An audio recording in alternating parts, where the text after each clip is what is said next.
I have seen an allegation that exerting influence on officials of the Ministry of Lands to issue an allotment letter to Wamunyoro Investments Limited and using the fraudulently acquired documents to support a court case. Again, Wamunyoro Investments Limited was never allotted any land. This parcel of land, 209/12077, Wamunyoro acquired at 24 million shillings in the year 2012. The documents are there, we'll give them to you. Purchase from a third party. Somebody went to the National Land Commission and lodged a case and claimed the property belonged to him, a former senior outside the Ministry of Lands. And the National Land Commission made a determination, the records are there, that the land belongs to Wamunyoro Investments Limited. Again, he went to the High Court in the year 2022. I was not Deputy President. I made my witness statement before I became Deputy President. I supplied all documents before I became Deputy President. I did not file any evidence as Deputy President. And the matter was concluded, and the High Court issued a judgment. We'll give you the judgment that the land belongs to Wamunyoro Investments Limited. I am told that they have appealed the judgment. I invite the Honorable Mutuse to apply to be co-joined in the appeal, and then he can argue his case. This is a matter that has been adjudicated by the High Court of Kenya and made a determination. And you want to bring it to the National Assembly. The matter is alive with the Court of Appeal. It is sub judice to even discuss it in Parliament because a determination has been made. Irregular procurement of mosquito nets at a cost of 3.7 billion. I saw a huge headline from the Star newspaper, planted headline.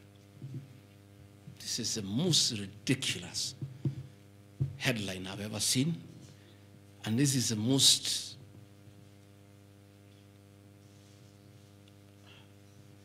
I lack a proper one, and I don't want to speak in Kikuyu.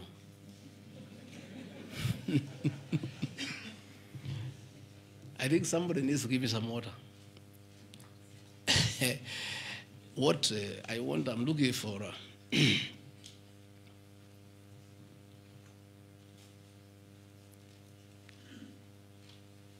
I have seen that allegation.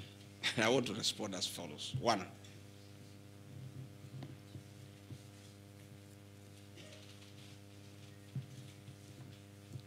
there is Andrew Murwa. He has sworn an affidavit with the false allegations. And he had better be very careful. Because he has made a statement on oath. In the affidavit, he says that Deputy President was involved in KEMSA 3.7 billion irregular procurement of malaria nets, either directly or through proxies. Further,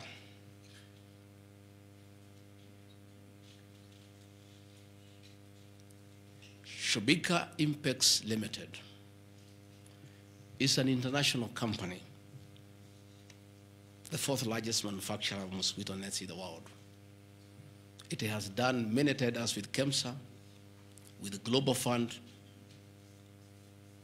countries in Africa, in Asia.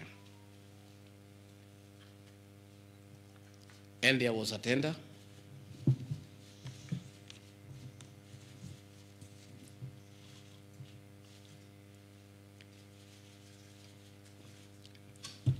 There was a tender funded by Global Fund through KEMSA. And it was an international tender for manufacturers. The company owned by my son Christo Kenya Limited are not manufacturers. And they did not participate in any way in the tender. In any way. What happened is that in the year 2014, 8 years before I became Deputy President, Shobika Impex Limited appointed Christo Kenya as their local agent, whose work is to do their errands, and follow their supplies at the ports of entry. Crystal Kenya did not participate in this tender. It was done by Shobika. KEMSA wrote to Shobika and said, your tender was not successful because you had a problem with pagination of your security document. Pagination. Those of you who have done tenders, you number the pages. And if they are not right, you can be disqualified. And therefore, they were told, can you come and collect your bid board, your original bid board? That's what happens. If you participate in a tender and you don't win, you are asked to collect your bid board. And they kept on coming to collect the bid board. It was not available for almost 3 months. And they asked the local agent, that is Crystal Kenya Limited, can you follow up on our behalf? We participated in this tender. We did not win. We have a letter asking us to collect the bid board. We are waiting for it because this is money that is tied as our agent in Kenya. Can you follow up? And that is why when my son, on behalf of Crystal Kenya Limited, went to KEMSA trying to follow up. And when it was not working, he brought it to my attention and I made a call to Mr. Andrew Mulwa, asking, my son has been here. There's a little issue about a bid board of an unsuccessful tenderer. Why is it that this is money that is tied? And these are foreigners, these are foreign investors. We don't want to make life difficult for them. Please, why don't you release it to it unless there's a problem? Oh, he said, no, the matter is under investigation. That is why we cannot release it. The bid board is with the SEC. I said, fine. If the matter is under investigation, so be it. Right along, the investigations were over. EACC wrote to KEMSA and returned the bid board. KEMSA in return wrote to Shobika and returned the bid board. End of story. Shobika did not win the tender. They were not awarded the contract to supply the nets. No nets were supplied by Shobika. No public funds were lost. And we are told by Deputy President asking why a bid board to a tenderer who has failed to win cannot be returned, he endangered the lives of the people of Kenya. That is how absurd the allegation is. There is no evidence that the company with my son participated in the tender. They did not participate. There is no evidence that the Deputy President interfered with the tender. The only crime is that urging so that we don't frustrate foreign investors.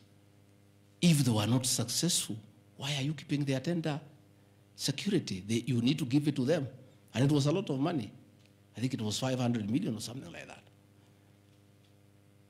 So I want to say this is a very ridiculous, and I take great exception to the headline by the Star. Please, we'll give you the documents. Tell us, where was the Deputy President involved in that tender? This is a tender that never was. And for the record, to show that this tender had no problem, after the investigations, during the investigations, the CEO, Terry Ramathani, was suspended to allow investigations as it should be. And Mulwa became the CEO. Mulwa was not there during the tendering. He came after the tender had been annulled. And he was dealing with the aftermath of the annulment of the tender, that is returning the bid boards, sending document to ACC. After investigations by ACC and the Senate were concluded, Terry Ramadhani was appointed by President William Ruto as the Deputy High Commissioner to India. That tells you, because when those appointments are made, the head of public service rights to ACC, DCI on issues of integrity. Terry was cleared, which means there was no scandal. And again, and most important, no public funds were lost, no nets were supplied.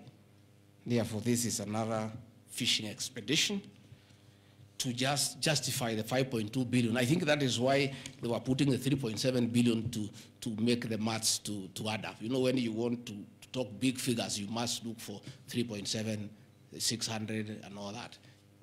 Even all these things I've read here, if you take your phones, we are nowhere even, we have not reached 2 billion.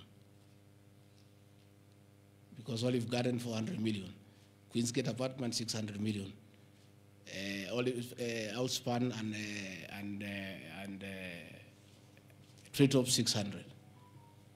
So these are just figures that were being put to the people of Kenya so that they can see us into bad light. Unnecessary and expensive renovation at the official residence in Karen and Mombasa. How Mutuse knew it's unnecessary, I don't know. He has never been here. You guys were here before. When President William Ruto was deputy president, he was denied funds for 5 years. This place was in very high state of disrepair. It took me 7 months to move in. The roofs were leaking, the toilets were blocked, the septic tanks was broken down, the borehole was broken, there was nothing. Parliament, in its own wisdom, allocated funds for the renovation of this residence. As a deputy president, I have nothing to do with public expenditure. In fact, at that time, the accounting officer, between 2022 and 2023 financial year, was the State House Controller. Procurement was done, tender was awarded, and the renovations were done. And you can see the place looks good. There was need to dignify the office of the deputy president because he has a function of coordinating development partners. Ambassadors and high commissioners and all sorts of international visitors are always here. So to dignify the office of the deputy president, the residents needed to be in the right standard, and that is not my decision, and I have nothing to do with it. As for the contractor who was awarded the job, I don't know him, and I don't need to know him. I have no business. Where he transferred his money, I would not know. I have no access to his account. Whether he is related to me, the answer is no. I don't know him. And for the record, I don't wish to know him, because it's not necessary.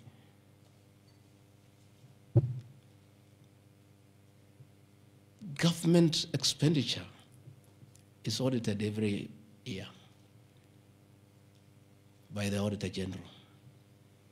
Since this office was under the executive office of the Deputy President for that financial year, the Auditor General did her inspection and gave us a clean bill of health. The renovations that were done were not highlighted with having any audit query. If the Honorable Mutuse had taken his time to look at the Auditor General's report, he would not have brought this baseless accusation. And even if there was an accusation, it should be directed to the accounting officer, who is the State House Controller, not me. I don't deal with procurement. I don't deal with financial management. I don't deal with anything to do with public finances. But since the matter has been raised, I have to answer to it. I have looked at the Auditor General's report, clean. I have looked at the contract, it's signed by the Controller of State House. As to the work, that I can attest, they did a very good job. And this residence has been dignified. The same with the residence in Mombasa. You know, the residence in Mombasa is where President William Ruto and his wife, Mama Rachel, were chased away, and the house allocated to the regional commissioner. And on assuming office, I took up the residence. It was in state of disrepair. Again, it was renovated. It's a good place. And I normally go there when I go to Mombasa. And it makes a lot of sense because before the renovation of that residence, anytime I went to Mombasa, I normally have a huge delegation of security people, hospitality, and all that goes with the office, not really me. The bills were very expensive. It makes a lot of sense to have an official residence for the Deputy President in Mombasa so that when he is there, you cut down on public expenditure.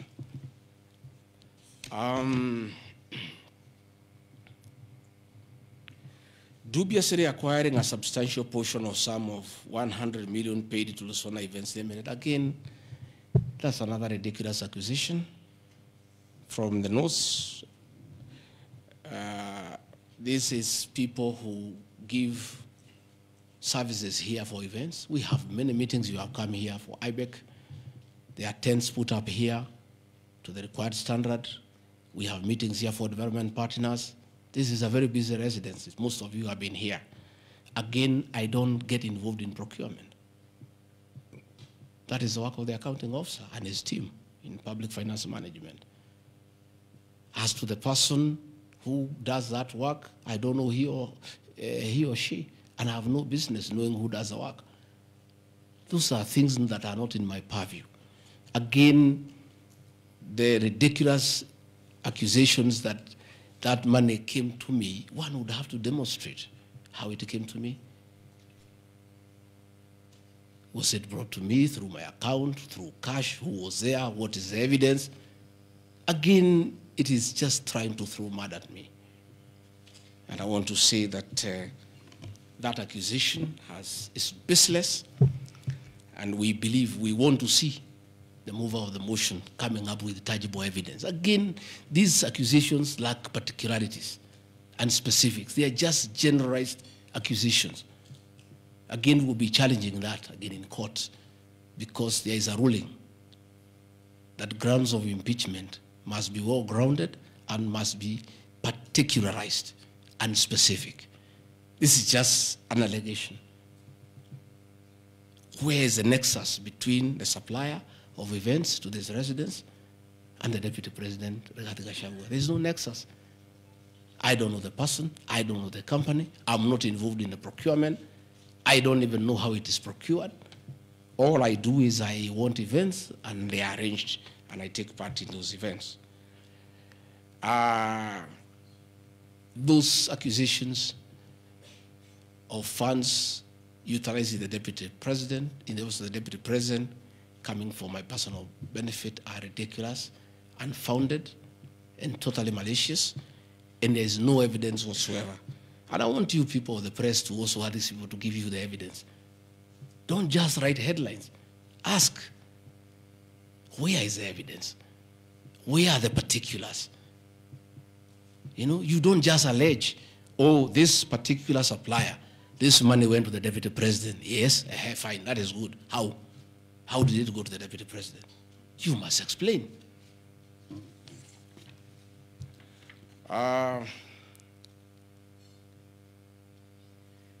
Alleged sensational but false allegations against Lady Justice Esther Minor.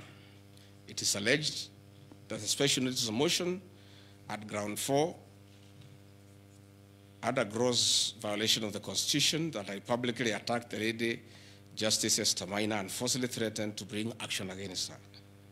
I did not threaten to bring any action against Justice Minor. I did bring action against her. I was just informing the public because I'm a public officer and I have freedom of speech. I have filed a petition before the Judicial Service Commission against Justice Esther Minor in issues I felt I did not get proper justice. So I did not threaten her. I did what the law says. If you are not happy with the conduct of a judge, you file a petition before the the Judicial Service Commission, which I have done. Again, I don't want to delve before the matters because it is against sub judice. But that I have done, so I cannot be threatened. I cannot be said to threaten her. And again, I have a right as a leader, as a Kenyan, to say what I'm doing. And I did say publicly that I will bring a petition against her. I have done it. And the evidence is there. You see it. We have filed a petition, and we are waiting for it to be concluded.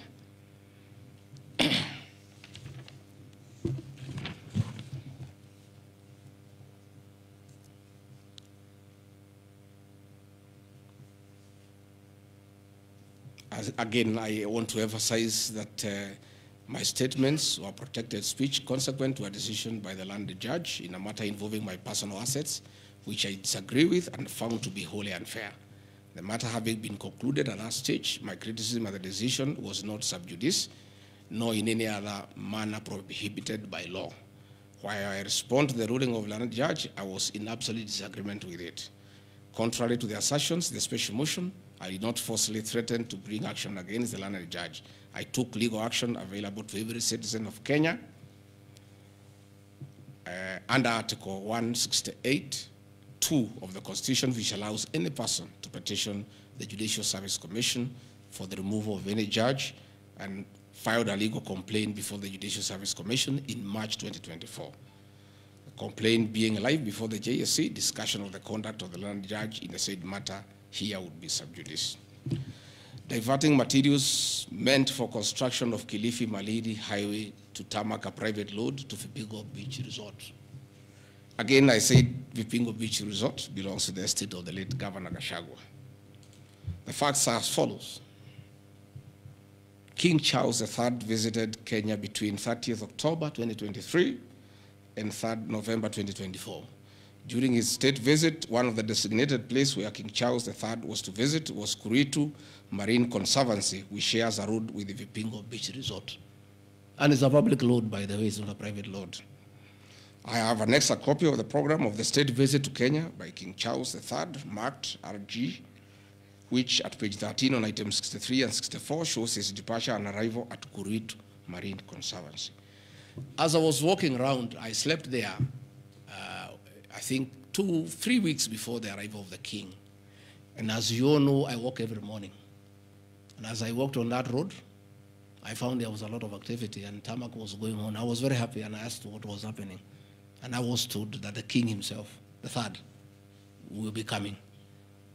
So, like all other residents of that area, we are very indebted to King Charles III, that this was done very speedily.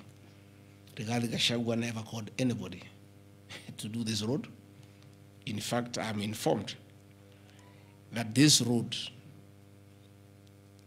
is donor funded, the one to Kilifi, and there is a component of corporate social responsibility. And I have learned, after I have inquired, that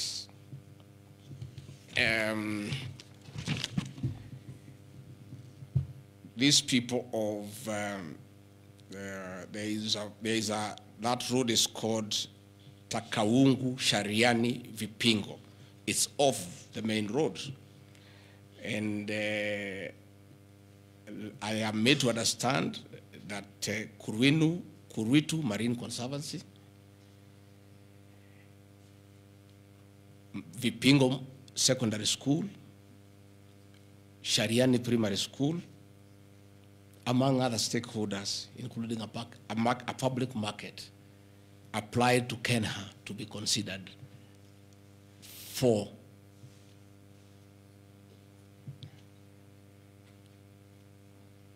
corporate social responsibility. And I think the issue of the king hastened that request. And that's why I said we are grateful to the king. Again, I invite evidence to show that I influenced that road. In any case, I would like to know the member of parliament for that area, how he will vote in this motion. He should be a very happy man. If Deputy President Rigathi Gachagua occasioned a tarmac road to be done in his constituency, he should vote for me. But I didn't. And when I went there, that Shariani market, people are very happy with that road. Because I walk there in the morning when I sleep there. People are very happy with that road. The secondary school there, the boys and girls are very happy. The primary schools are there. And again, contrary to the assertion by the Honorable Mutuse, it's not a private road, it's a public road. And it is serving many people, a primary school, a secondary school, a market, and a whole community, including the family of the estate of the late Governor Rigathi Gachagua. We are just beneficiaries of good deeds by our government that were hastened by the arrival of His Majesty the King III. Undermining the President and the Cabinet by allegedly making contradictory public statements from the position taken by Cabinet regarding the evacuation of the people residing along Nairobi River. To start with, for the record, President William Ruto has never complained to me that I have undermined him. If he has told that to Honorable Mutuse, I would like to know that he has complained to Honorable Mutuse that his deputy has undermined him. Article 147 of the Constitution provides the Deputy President shall be the principal assistant to the President and shall deputize for the President in the execution of the President's functions. Article 28, which states that every person has inherent dignity and the right to have that dignity respected and protected. Article 29C, which states that every person has the right to freedom and security of the person, which includes the right not to be subjected to any form of violence from either public or private sources. Section 152G1 of the Land Act, which states that notwithstanding any provisions to the contrary in this act or in any other written law, all eviction shall be carried out in strict accordance with the following procedures. A, be preceded by proper identification of those taking part in the eviction or demolitions. B, be preceded by the presentation of the formal authorizations for the action. C, where groups of people are involved, government officials or their representatives to be present during an eviction. D, to be carried out in a manner which respects the dignity, right to life and security of those affected. Include special measures to ensure effective protection to groups and people who are vulnerable, such as women, children and elderly, and persons with disabilities. F, include special measures to ensure that there is no arbitrary deprivation of property or possessions as a result of the eviction. G, include mechanisms to protect property and possessions left behind involuntarily from destruction. H, respect the principles of necessity and proportionality during the use of force and give the affected person the first priority to demolish and salvage their property. Critically, our Constitution provides at Section 147(2) that first, the Deputy President shall perform the functions conferred by these constitutions and any other functions of the President as the President may assign. Pursuant to Article 3 of the Constitution, I, as well as every citizen of Kenya and state of public officers, have the obligation to respect, uphold, and defend the Constitution in performing any of my functions. The national values and principles of governance contained in Article 10 of the Constitution by those state organs, public officers, and all persons, including myself as the Deputy President, wherever we make or implement public policy decisions. In relation to this matter, these national values and principles include the rule of law, democracy, and participation of the people, human dignity, equity, social justice, inclusiveness, equality, human rights, non-discrimination, and protection of the marginalized. Adherence to these principles became extremely important when we, as state officers, are contemplating legal evacuation of citizens with a duty to avoid inhuman forced evictions that would be contrary to our Constitution and international law. While campaigning with the President, and subsequently when I was sworn in as Deputy President, you can remember, I promised as a key pillar to the Kenya Kwanza government that there will be no forced and unlawful evictions and that all evictions shall be human and entail legal compensation. You remember my inauguration speech. I said never again shall this administration carry out inhuman evictions in a brutal manner as was done in the previous administration. I and my office, the Office of the Deputy President, have undertaken extensive engagement with all parties in regard to the cabinet decision on eviction, which I fully support, including the Nairobi River, which is an entity under the ODP and County Government of Nairobi. Adherence to these principles become extremely important when we as state officers are contemplating legal evacuation of citizens with a duty to avoid inhuman forced evictions that would be contrary to our Constitution and international law. Guideline number 6 of the United Nations General Assembly, guidelines for the implementation of the rights to adequate housing, prohibits forced evictions, and the state should ensure that any eviction under domestic law are fully compliant with international law. The guidelines further require meaningful engagement with communities to ensure that the rights of residents are implemented cooperatively without the need for eviction procedures or police enforcement. I have supported the implementation of cabinet directives on the eviction, safe for the fact that on being informed that each person residing at the Nairobi River was being evicted and paid only 10,000 shillings, which I and many other Kenyans felt inadequate compensation for eviction. I insisted that the government should abide by constitutional dictates and international norms while implementing any cabinet decision, including eviction, and maintain the dignity of citizens of Kenya facing evictions. My statements did not and cannot be construed to undermining the president, because the president, like me, sought to defend the very Constitution. I hope I'm very clear. Am I clear? I cannot, I will not oversee, supervise, forced, brutal eviction against the people of Kenya. That I will not, and I can't. President William Ruto and I on the campaign trail gave a solemn undertaking to the people of Kenya that under our administration, that will never happen. So when I was asked to oversee brutal,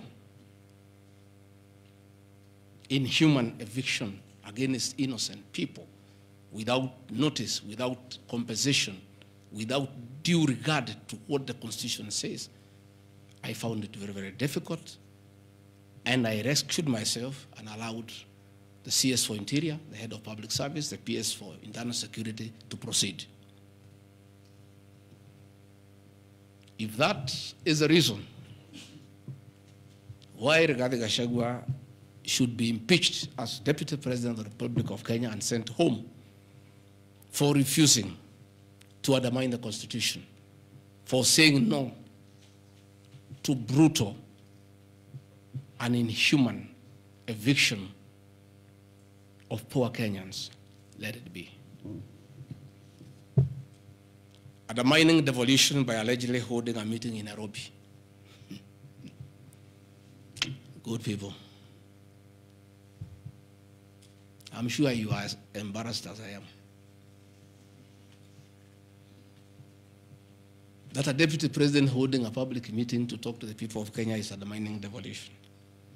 To start with, Deputy President Rigathi Gachagua, in the duties spelled out by the President, under Executive Order number 1 of 2023, he has the duties to coordinate intergovernmental relations.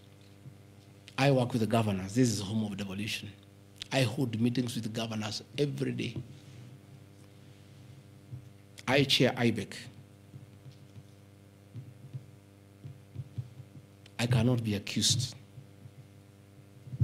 And I need evidence tabled that I undermined devolution.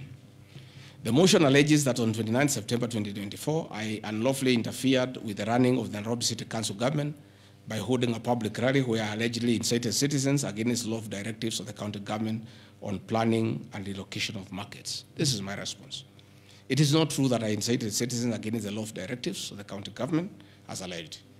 I wish to clarify and point out that when I held the public rally, I merely requested the governor of Nairobi County to speak and listen to grievances which were being raised by the market traders. Videos will be produced tomorrow in the National Assembly. I, Rigathi Gachagua, asking Governor Sakaja to take time to listen to the people and listen to their grievances. The traders had sought me out to intervene and request the governor on their behalf to dialogue with them and seek a solution to their grievances with regard to the relocation of markets. Had the governor listened to these traders, they would have had no business coming looking for me. All I was saying is listen to the people. Before you relocate them, have public participation. Most of those traders have lived in Wakulima market for 40 years. They wanted to discuss with the governor what happens to us, what happens to our customers, what happens to the distances that we cover, what about the extra cost of going to the new relocation. And I think the traders were right. Requesting a meeting with an elected leader is their right. And when they requested me to go and meet them, because they were desperate and they needed somebody to hear to them, I did go and speak to them. Again, this motion alleges that on 20 September 2024, I unlawfully interfered with the running of the Nairobi City Council by inciting citizens against law directives of the county government. The leadership of Nairobi business traders approached me sometime in March 2024 at my official residence to discuss multiple issues affecting business and requested engagement in the resolution and intervention on these issues adverse to business. Consequent to this meeting, I directed that short, medium, and long-term strategies be undertaken, coordinated by the Office of the Deputy President, to address the issues raised that are cross-cutting with agencies including KRA, Kenya Post Authority, Counterfeit Authority, Kenya Bureau of Standards, the National Police Service, Kenya Copyright Board, given that the violation is under the Office of the Deputy President. I was just doing my work. On 11th April 2024, the Small Traders and Government Agencies Technical Committee, coordinated by my office, held a meeting to discuss issues raised by the small traders, including Mudhurwa Market, attended by ODP staff in a supportive role in keeping with the draft framework of cooperation and engagement between government, Nairobi City County, and the Nairobi business traders. Subsequent to that meeting, a meeting on 24th April 2024 between Nairobi City Council and the Nairobi small traders and numerous others, the ODP on 22nd July 2024 invited His Excellency Johnson Sakaja, among other state officers, to a meeting at ODP. Officers scheduled for 22nd July 2024 to review the draft framework of the cooperation and engagement between the small traders and the government of Kenya. On 3rd September 2024, the ODP wrote to Governor Johnson Sakaja and all other stakeholders, submitting a final combined draft of the framework for review and feedback. After all the engagement between all the parties and the draft framework, Governor Sakaja decided to arbitrarily proceed with the relocation of Mudhurwa Market. That gave rise to the cry by the people. Meetings had been held, a framework had been agreed on. And as an elected leader, as Deputy President, I think going to listen to people who are in anguish, who are crying, is responsible leadership. The government that President William Ruto and I lead is a listening government. And going to listen to people cannot be an impeachable crime.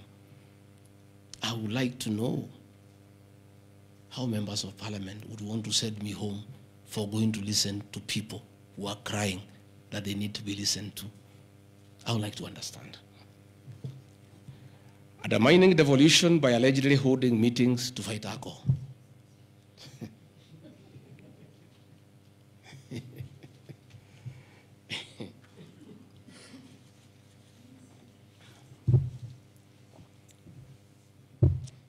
I think tomorrow will be the greatest circus.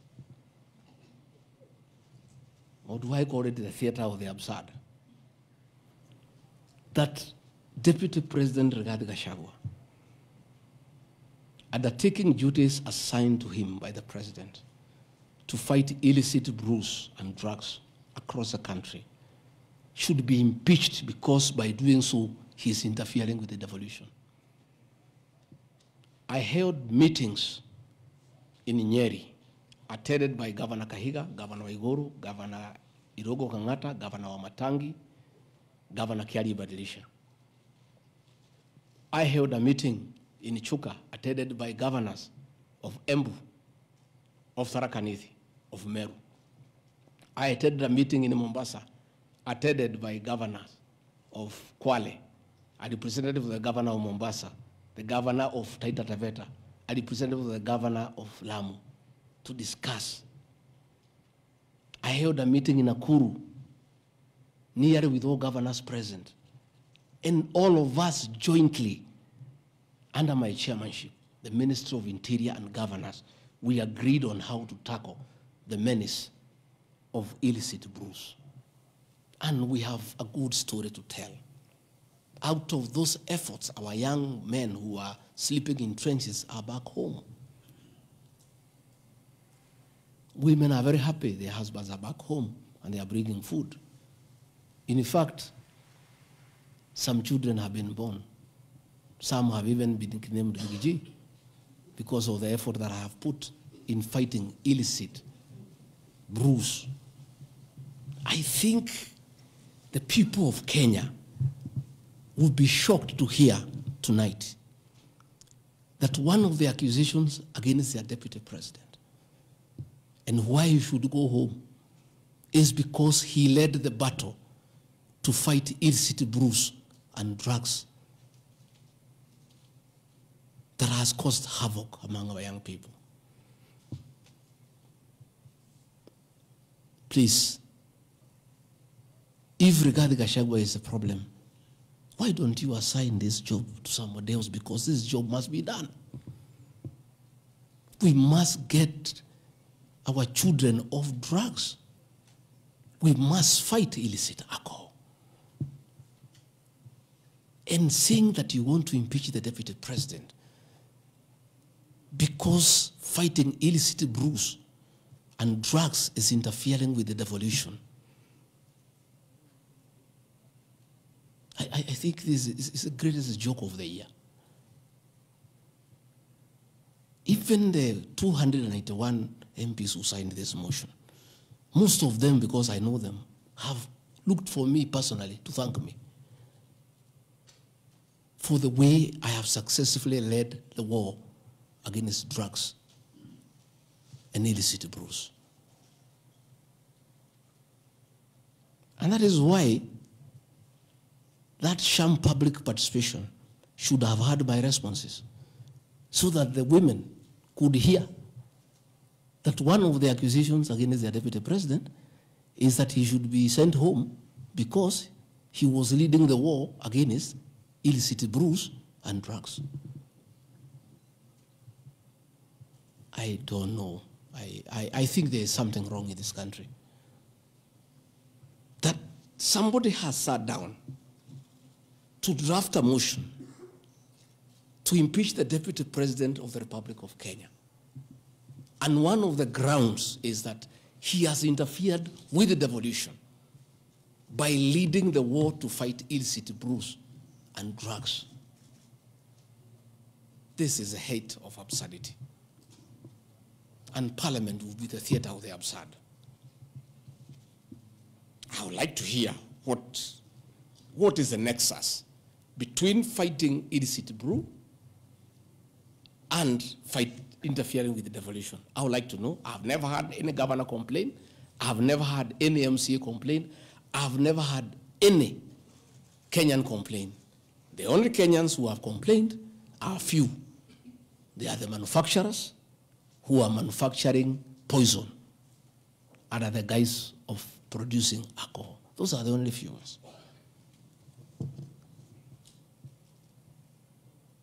I beg the National Assembly and the Senate, most of the National Assembly, to save face, to consider striking this ground before the motion tomorrow, because it sounds ridiculous to the people of Kenya. Again, If Deputy President Rigathi Gachagua has to be sent home for fighting drugs and illicit alcohol, so be it. Sensational statements against the National Intelligence Service and its Director General and other officers. My response. In addition to this allegation, I wish to state that the National Intelligence Service holds a very critical role in ensuring the safety and security of our country. They are responsible for gathering intelligence and share it with all our law enforcement agencies to ensure that the country is safe at all times. Consequently, when the country was caught flat-footed with regard to the scope and extent of the public's dissatisfaction with the Finance Bill 2024, which degenerated in a Gen Z protest, it pointed to the failure of the National Intelligence Service in carrying out its mandate. I am persuaded that the National Intelligence Service ought to have known beforehand that the public was completely opposed to the finance bill, and they ought to have briefed the president before the protest began, as this would have caused a change of tact by government regarding the proposed bill and protest, which culminated in the loss of innocent lives and destruction of property, could have been avoided. Hence, I express my opinion, as this is in my public media briefing in Mombasa, and my utterances were not any different from what happens to other countries when there is lapse or failure by the intelligence agencies. Many of you will recall that after September 11th terrorist attack in the US intelligence agencies were massively criticized. An inquiry was even opened to investigate why the intelligence agency was not able to detect and thwart the terror attack. Under the Constitution of Kenya, the government agencies are supposed to be accountable to the Kenyan people, including the National Intelligence Service, and calling them out when there is a dereliction of duty does not amount to undermining them. In any case, the Director General of NIS is not above the law. He is a public officer. Just like the President, the Deputy President, Cabinet Ministers, he too is subject to criticism like any other public officer. In fact, I'll have videos. President William Ruto, as Deputy President, at one time criticized the then Director General of the National Intelligence Service. In another video, he heavily criticized the then Inspector General of Police for the performance. I have learned from my boss how this job is done. It's clear. It's done. I mean, nobody, the President is criticized daily. The Deputy President is criticized daily, and we take no offense. The Director General of the National Intelligence Service is not above the law. He is a public officer. He is accountable to the people of Kenya. And when one feels he has underperformed, he'll be called out. Because that is the nature of the Kenyan state. And this I learned from my boss when he was Deputy President.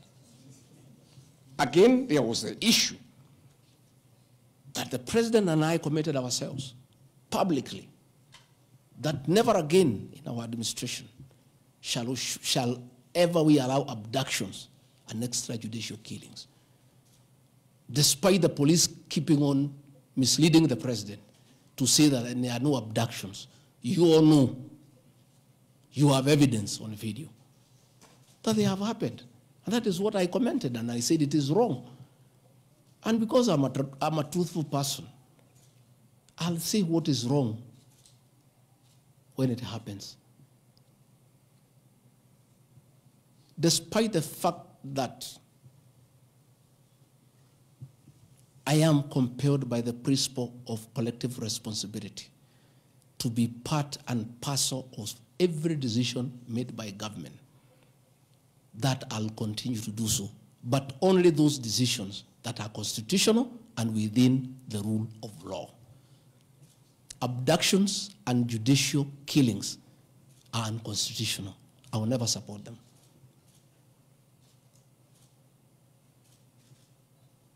President William Ruto has been criticized left, right, and center. I have not seen him take anybody to court for criticizing him. Why is Rigathi Gachagua being impeached for calling out the Director General of the National Intelligence Service? The Deputy President is criticized daily. The judiciary is criticized daily. The media is criticized daily, including the Star, whom I've criticized today. But that is as far as it goes. And again, despite being just the deputy president, I enjoy a constitutional right in the Bill of Rights, freedom of speech. And if the Director General of the National Intelligence Service was aggrieved, there are mechanisms of how he can take me to court and sue me for defamation. And I'll be able to argue why I said what I said. So that is not a ground for impeachment. I mean, that is curtailing liberties, the freedom of expression, the freedom to hold public officers accountable for their actions.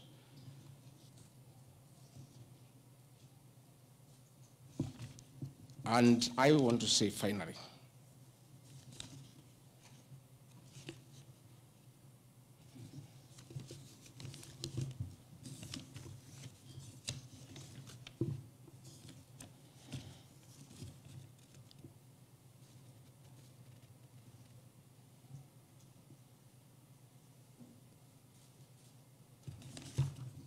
I think I've literally addressed all the grounds because I felt it's important for the people of Kenya to know the allegations against the Deputy President and his responses.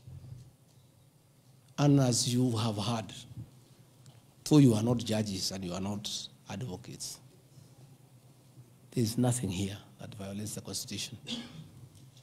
There is no gross misconduct. There is no crime that has been committed.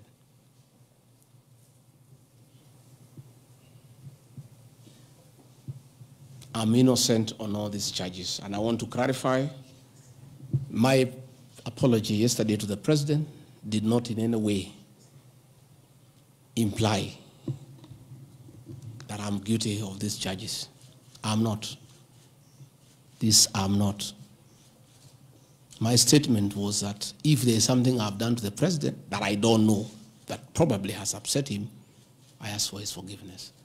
But that was in no way an admission of these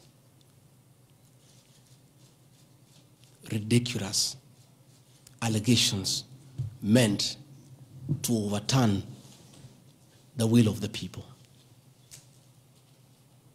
Finally, in conclusion, I want to say that overturning the will of the people is not a joke. It calls for very serious violation of the Constitution. None of these issues here meet the threshold. We'll go to Bunge tomorrow. I'll be there at 5 for 2 hours, and I'll put my case.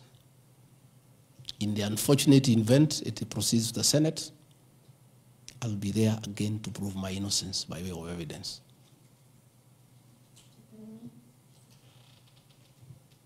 When I called this press conference, there was a lot of speculation that Rigathi Gachagua wants to resign.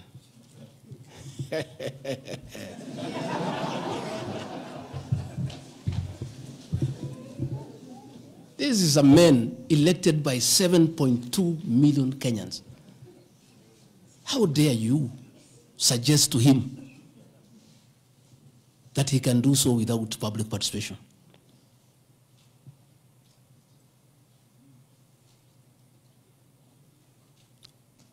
I have no intention whatsoever to resign from this job. I'll fight to the end. I have tremendous respect for our judiciary and the professional judges of the High Court, the Court of Appeal, and the Supreme Court. And in the professional manner they have handled serious issues affecting Kenya. The impeachment of a deputy president elected by 7.2 million Kenyans is not a small matter. that can hastily be decided by a few members of parliament and senators and wish it away.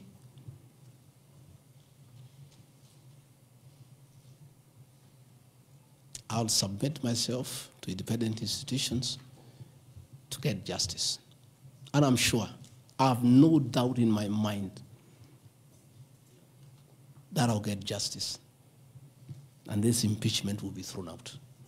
And I'll carry out my duties as deputy president. That is why anybody sending feelers to me to resign is a joker.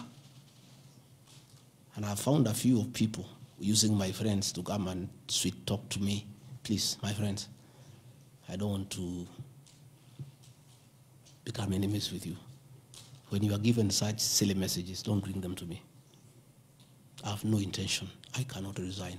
I did not give myself this job. I was given by the people of Kenya. I've done nothing wrong against the people of Kenya whatsoever. I've worked hard. I've been very loyal to my boss, President William Ruto. I have worked hard every day.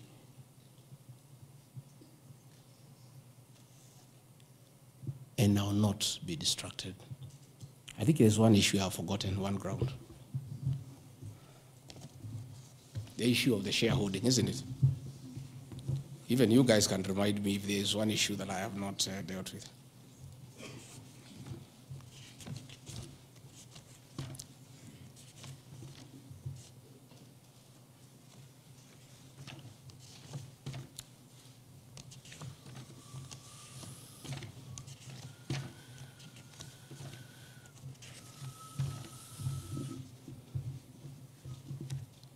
Can somebody there give me my notes on shareholding?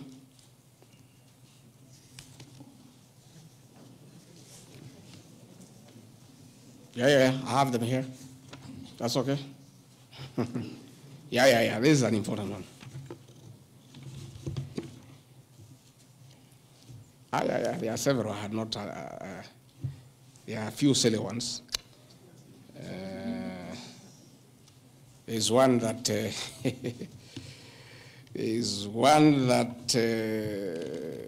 I'm conniving with cartels in the tea sector to block ATDA from implementing guaranteed minimum returns that would benefit small traders. The allegation is not true. No evidence whatsoever has been adduced to substantiate this claim. As far as I know, I've successfully completed my mandate, which was assigned to me by the president, which culminated into creating synergy between people who had taken KTDA to court and suspended the operation of the Tea Act.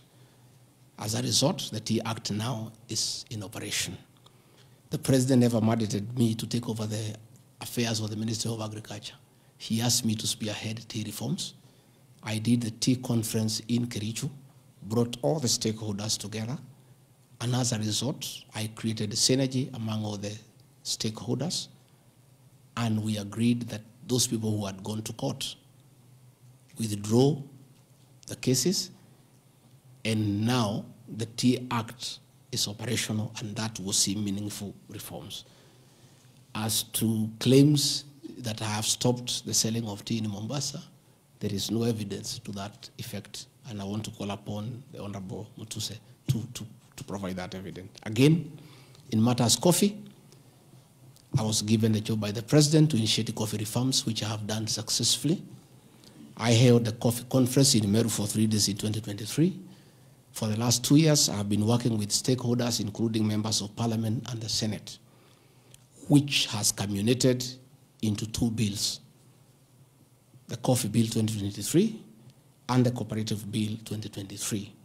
These 2 bills, the Coffee Bill 2023, will see the reintroduction of the Coffee Board of Kenya that will market coffee for farmers without putting profit. We have also recommended the reintroduction of the Coffee Research Foundation or the Coffee Research Institute in Roido to work on better varieties and drought-resistant crops.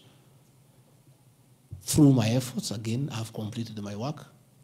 The 2 bills are before the National Assembly. I call upon members of the National Assembly immediately after the impeachment process to embark on these two bills and see them to fruition so that farmers can enjoy the work we have done in coffee reforms. I have seen another absurd, that I have taken control of a local cooperative society in Madera constituency where I was a member of parliament. This is false. I should be told which society by name, because I know all the societies. I know all the farmers by name. It's really ridiculous. Again, there is no evidence. There is nothing. It's just trying to spoil my name before the people of Madera who elected me as their member of parliament. On the issues of shareholding, I think this matter has been discussed for a long time, and I think it's good tonight I put it in proper perspective. I wish to state that the allegation is equally false. None of my family members, allies, or associates are in control of any cooperative society in Madera. That one I had done. In shareholding by virtue of the provisions of the third schedule of the Political Parties Act, the constituent parties of Kenya Kwanza Coalition entered into various agreements which were deposited with the Speaker of the National Assembly and the Speaker of the Senate for purposes of Article 108 of the Constitution of Kenya. 16.2, the following were members, parties of Kenya Kwanza: UDA, ANC, Ford Kenya, PAR, Farmers Party, Chama cha Kazi, Communist Party, Economic Freedom Party, the Service Party, Tujibebe wa Kenya Party, Umoja na Maendeleo Party of Kenya, and the Democratic Party of Kenya. In accordance with provisions of Clause 3E of Schedule 5 of the Political Parties Act, each of the agreements contained in a power-sharing development agenda for certain regions in Kenya. I attach here copies of the said agreement. I'll give you the Kenya Kwanza agreement so that you know when I talk about shareholding, I'm not talking about Kenyans. I'm talking about this agreement that was signed by President William Ruto and almost everybody else on how power will be shared. I've never talked about sharing resources. I have been talking about power sharing for people to get what they deserve in sharing power in accordance with this agreement. Like, for example, in an agreement between UDA, ANC, and Ford Kenya, the UDA would nominate the president and the deputy presidential candidates, which has happened. I got my share, although I have no share certificate. The president would guarantee the stature, dignity, financial, and operational autonomy of those of the deputy president. It's in the agreement. The office of the deputy president will be allowed specific duties identified at Article 21 of the agreement. ANC will be allocated a position of prime cabinet secretary to be established within 14 days. It was given to Musalia. The office of the deputy president, Ford Kenya will be allocated the position of the Speaker of the National Assembly, which was given to Moses Wetangula. In accord with Article 2.1 of the Power Sharing Agreement, ANC and Ford Kenya would have a 30% share of national government positions. So, the Honorable Musalia Mudavadi, the Honorable Wetangula, and the people of Western, please don't condemn Rigathi Gachagua. The agreement is here, defining your share in the government. It is not me. I did not sign this document. It was signed by Musalia, Wetangula, and President William Ruto. So when I say about this share thing in terms of positions, I've never talked about resources, about development. Although it is also here, is that regions bargained with the president for shares. Musalia Mudavadi and Moses Wetangula bargained for 30% of shares within the Kenya Kwanza government. Although they were also supposed to give us 70% of the vote, which they did not. Nevertheless, since they gave a certain vote, they are still entitled to some share one way or another. So it is not Rigathi Gachagua who said that a government is like a company. It is the agreement of the Kenya Kwanza, which I'll be tabling in the National Assembly. It is not me. It went ahead to say it. He said, ANC and Ford Kenya would have 30% share of national government positions. That is cabinet secretaries, principal secretaries, high commissioners, ambassadors, diplomatic and consular representatives, chairpersons of state corporations, directors of state corporations, chairpersons and commissions of constitutional commissions, provided the 30% share is to be shared equally between the ANC and Ford Kenya.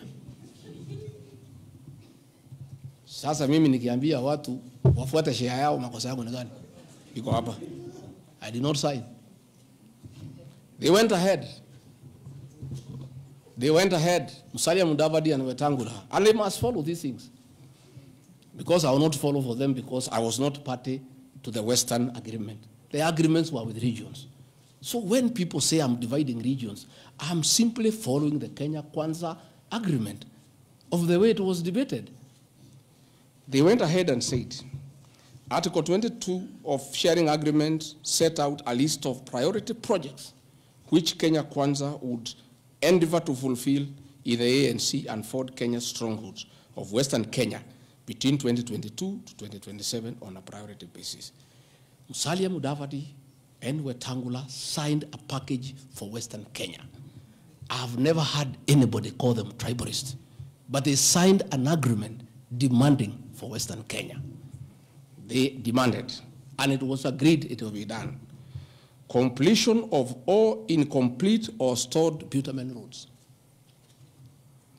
Construction of an extra 1,000 kilometers of bitumen in Western Kenya. Revival and modernization of sugar factories in Western Kenya.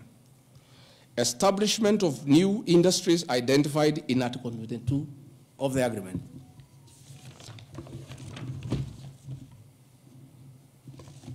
Ladies and gentlemen, this is the Kenya Kwanza agreement on shareholding. What crime has Rigathi Gachagua committed to be impeached by saying what President William Ruto appended his signature to, with Musalia Mudavadi and Wetangula who will preside over my impeachment? What crime has this man committed? The crime of this man is just being truthful, because people do not want these things to be known. That is a problem. People have a problem that I'm a truthful man. The people of Western Kenya has now known today what their leaders signed with President William Ruto. It is upon them to demand their share as per this agreement. I did not sign this agreement. I will read the people who signed. But because I was present and I'm a truthful man, I fight for the people of Western Kenya. Power sharing agreement between Kenya Kwanza and PA of Amason Kingi. I want to give two examples. Yeah? In accord with Article 8 of the agreement, PA would be allocated the position of the Speaker of the Senate. He negotiated for himself. Let's be truthful. You brought this motion. We'll discuss. The people of Kenya must know the truth so that if Rigathi Gachagua is being crucified for being truthful, let the people of Kenya know why he is being crucified.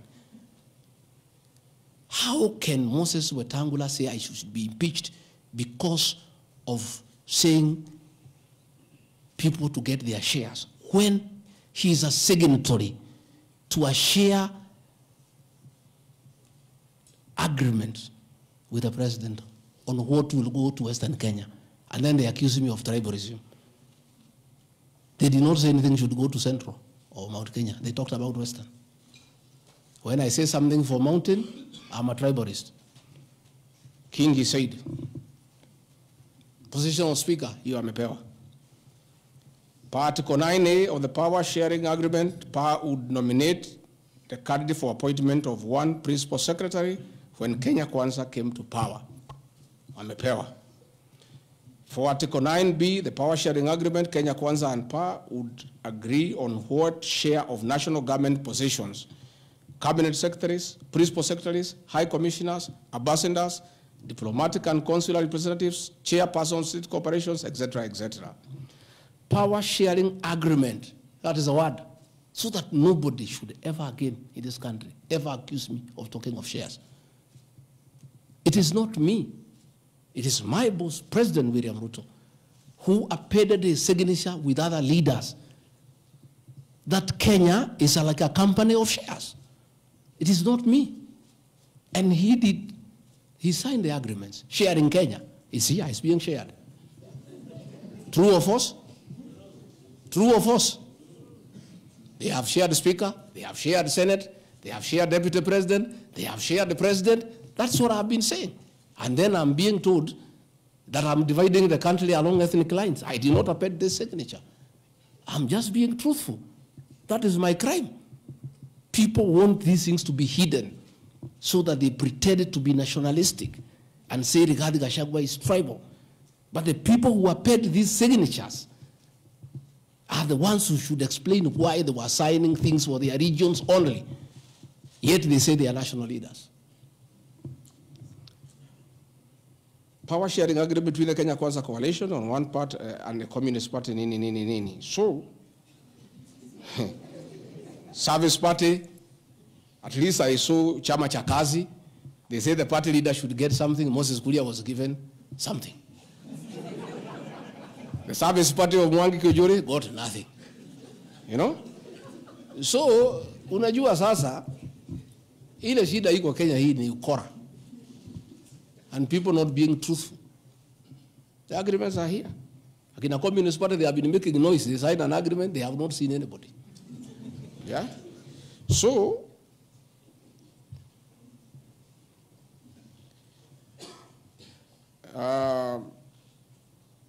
my speeches on the shareholder issue are informed by their aforesaid power sharing covenants, which are founded on law and lessons learned from the well-known disputed 202 NAC power sharing agreement. Further power sharing agreements are a feature of government formation in all democracies in the world that provide the formation of coalitions. My pronouncements on the issue, properly understood, are not only anchored in law, but entirely harmless and incapable of being construed as a basis for ethnic animosity, a danger to national cohesion, or a threat to national unity. On the contrary, coalition building has been one of the most important innovations since the disputed 2007 elections in ensuring stability, equitable sharing of political power, national cohesion, and fostering of national unity. Indeed, Kenya Kwanza's main opponent in the 2022 general election, Azimio la Umoja, One Kenya Coalition Party, was a political party consisting of 25 or so political parties who also executed a power sharing agreement as required by Schedule 3 of political parties. However, notwithstanding of the said power sharing agreements, upon election as the Deputy President of Kenya, I went out of my way, as required by the Constitution of Kenya, to serve all Kenyans regardless of their political preferences during the election or ethnic origin. I'll produce videos on all those things. Again, my decision to embrace the broad-based government following the decision of the cabinet after the Gen Z protest is that I support coalition building. And even when the Honorable Right Odinga came, he got some shares. True or false? I mean, surely, why is Rigathi Gachagua being vilified? By just being truthful. You know, it's good to be truthful. I have heard that my saying we observe this agreement is a threat to national unity. I have never been caught by the National Cohesion and Integration Committee to tell me that I have said something that can create ethnic disharmony. On the issues of one man, one vote, one shilling, I am told again that it can create tribal hatred. How? The one man, one vote, one shilling is not a formula for Mount Kenya region. Far from it. The one man, one vote, one shilling talks about equity. The gist of that formula is that all Kenyans should be treated equally. If we are giving bursary to the children of Kenya, let us agree how many children we have. If there are 30 million and we have 100 million, we divide equally and distribute to every constituency to those children. If a hospital takes care of 1,000 patients, we decide based on population what is the size of the hospital to be constructed in Roiro, where there are 800,000 people. If one borehole serves 500 people, do you construct one borehole in an area where there are 10,000 people?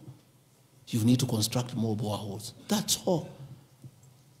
And these populations are everywhere in Western Kenya, in Kisii, in Rift Valley. The high numbers are not just in the Mount Kenya region. This is a formula, in my view, that is good for everybody. Again, it is not a law because I pronounce myself. It's just an opinion.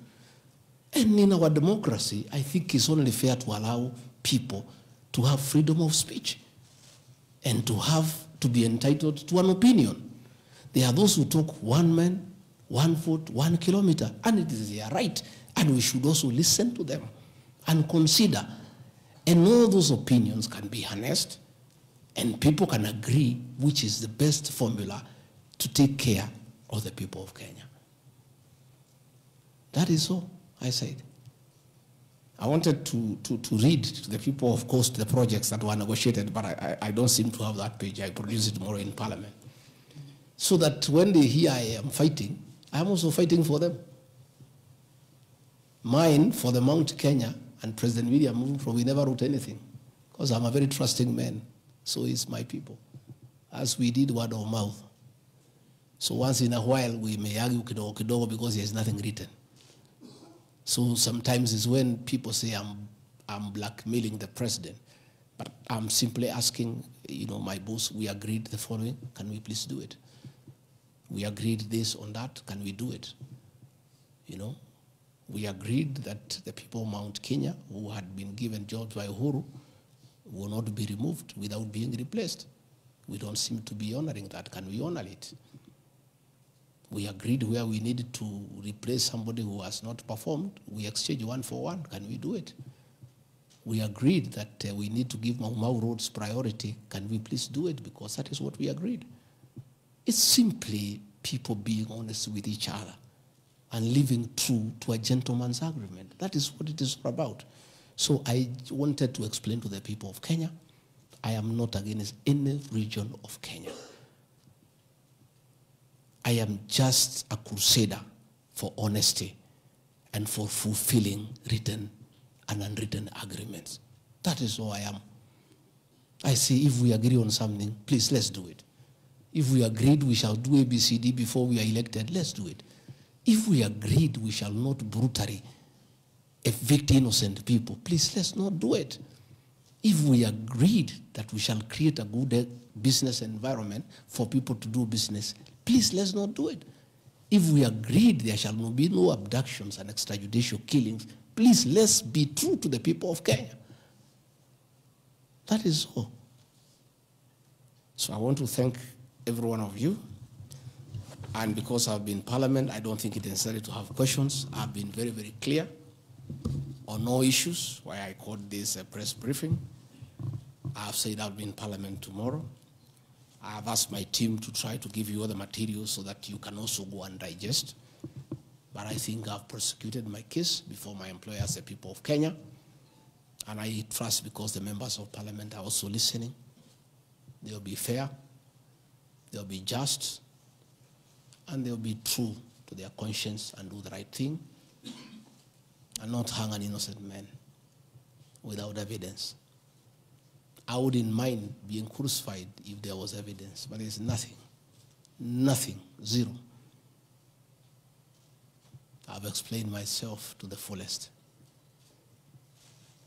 And I think you and the people of Kenya have heard me. Let me thank all of you for giving me this time and appreciate the media for your role to inform the people of Kenya, to educate them, to entertain them, and keep them abreast with what is going on. I want to thank you for your coverage of the short public participation on this impeachment motion, because you exposed it for what it was, and your video clips are very useful for us as we argue in courts of law. You guys are wonderful. You are good people. No wonder you are called the fourth estate. I don't know where we would go in this country without you. We would have so much impunity. We would go back to dictatorship without the media. I want to encourage you to continue to be the watchdog on behalf of the people of Kenya, to protect the Constitution with zeal, to uphold the rule of law, and to call out impunity and corruption. And I want to say, after this impeachment, I want the members of parliament now to focus on the corruption scandals around our country. The Adani scandal, the issues in public health sector, the glaring theft of public resources. That is what parliament should consider and take time. And that is what the people of Kenya want. And I really want to thank the media for being a very responsible watchdog on behalf of the people of Kenya. Please continue writing. Where Rigathi Gachagua has gone wrong, please write. But always accord me the right of reply. Don't condemn me unheard. And I want to thank you tonight, because you have really written accusations against me. But I am also to blame because I never called you, isn't it? Now that I have called you, I want you to request you.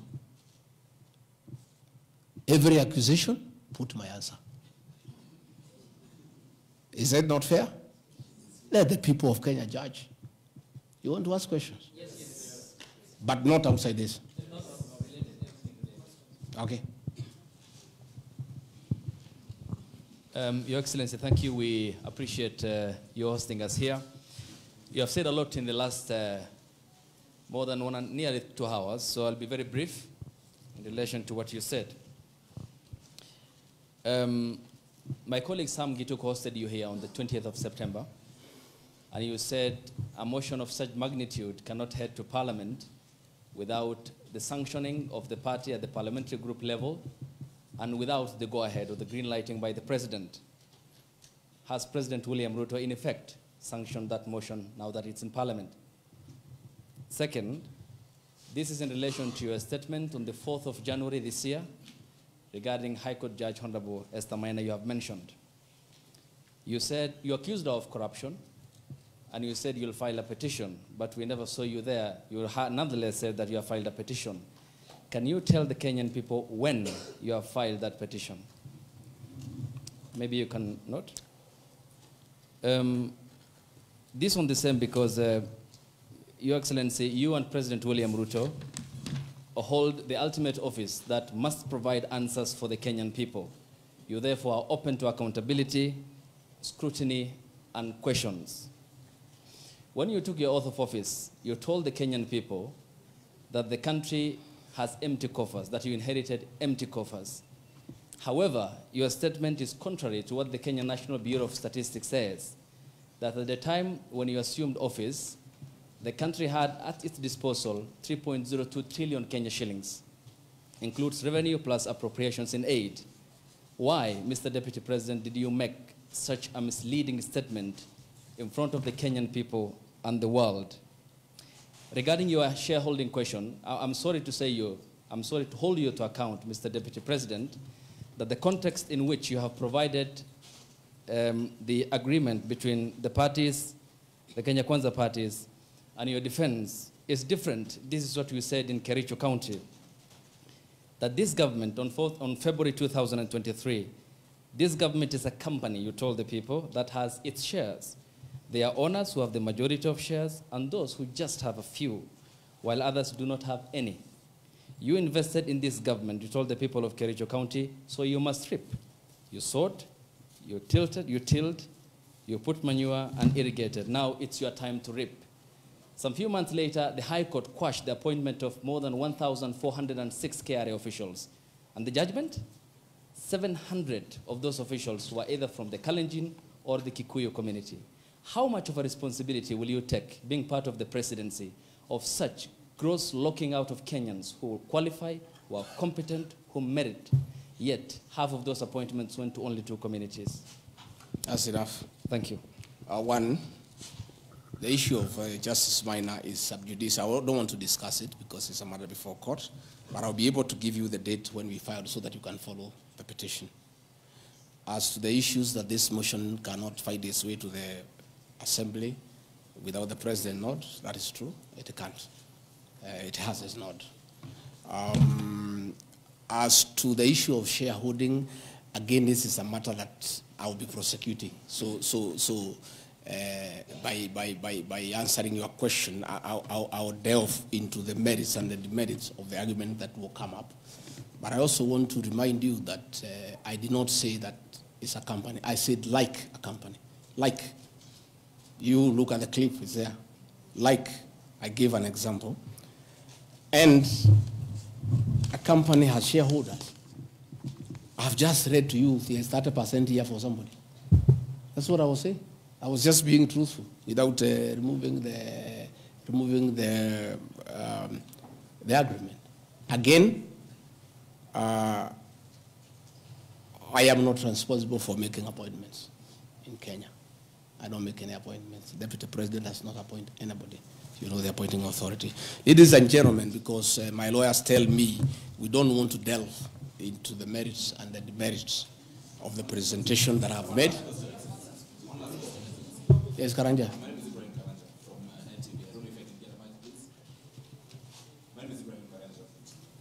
From NTV. Your Excellency, when you apologized to President Uhuru Kenyatta, you said that the words used then were out of political reasons. That's why you are apologizing. So why should Kenyans believe you today that what you're saying is not for political reasons, for your own immediate benefit? My second question, Your Excellency, what next if this impeachment happens tomorrow?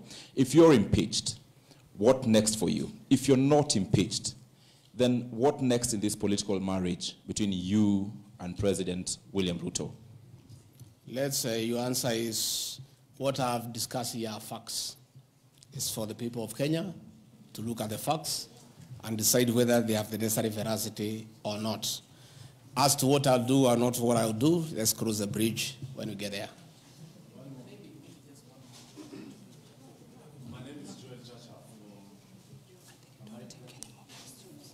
I think, good people, we have had a long night.